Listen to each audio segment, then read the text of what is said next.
বাঁচতে সমাজের মেকি ভ্রান্ত প্রতিযোগিতায় দৌড়াতে দৌড়াতে আমি একসময় ক্লান্ত হয়ে গেলাম, বড্ড বেশি ক্লান্ত। তবে শেষমেশ আমি বেরিয়ে এসেছি তোমাদের গড়া মিথ্যে খোলস ভেঙে। আমি এখন পুরো দস্তুর একজন কবি। আমি এখন নিজের জন্য বাঁচি, তুমুল ভাবে নিজের জন্য বাঁচি। কবিতা লিখছি ঢের, কবিতায় কবিতায় উৎসারিত করে চলেছি আমার ভেতরের সুপ্ত আমিকে। আহা, এ যে এক পরম শান্তি। মনে পড়ে সেই কৈশোর বেলার স্মৃতি। কৈশোরে আমার একটি আকাশ ছিল, এক বিমুগ্ধকর নীলচে অনাবিল আকাশ। আমি সারাদিন উড়ে বেড়াতাম সেই আকাশটাতে। মা বলতেন, ওসব আকাশে টাকাশে ওরা বাদ দে, লেখাপড়া কর, তোকে মানুষ হতে হবে। আমার আর আকাশে ওরা হয় না। আমার ভেতরের সেই আশ্চর্য নির্মল আকাশটা সেই কৈশোরেই যায় হারিয়ে। আমি আরো বড় হতে লাগলাম। এক সময় তারুণ্যের ছোঁয়া লাগলো আমার শরীরে। দূরস্থিত অতীন্দ্রিয় কোনো জগৎ থেকে ভেসে আসতে লাগলো বিচিত্র বর্ণের ফল্গুধারা আমার মস্তিষ্কে।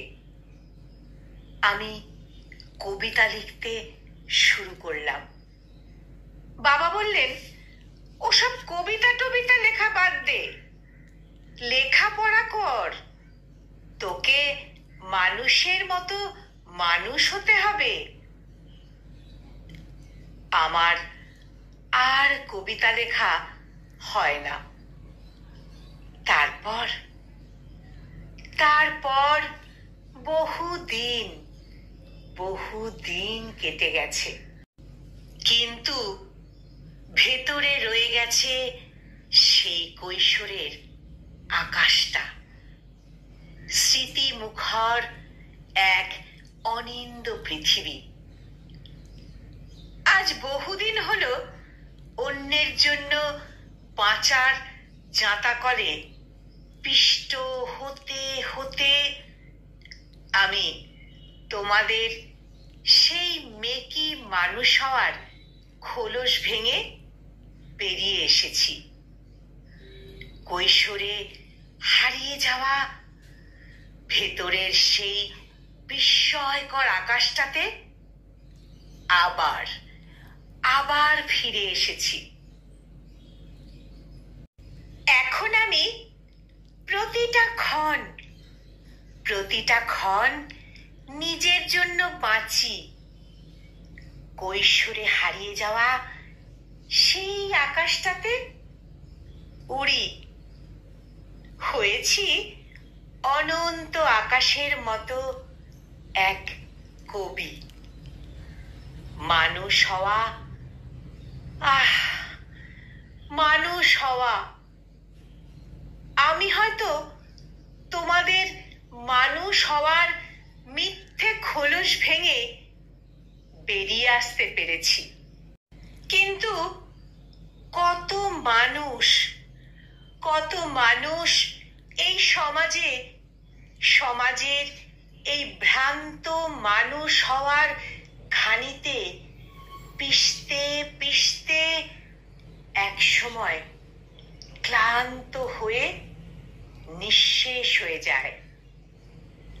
সমাজের মিথ্যে খোলসে বন্দী হয়ে কবেই মরে যায়। তাদের ভিতরের সেই সুপ্ত আমি,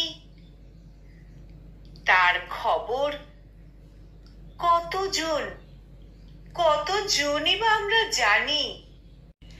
কলমে আবু জাফর মোহাম্মদ ছালে, আর উচ্চারণে আমি নিবেদিতা।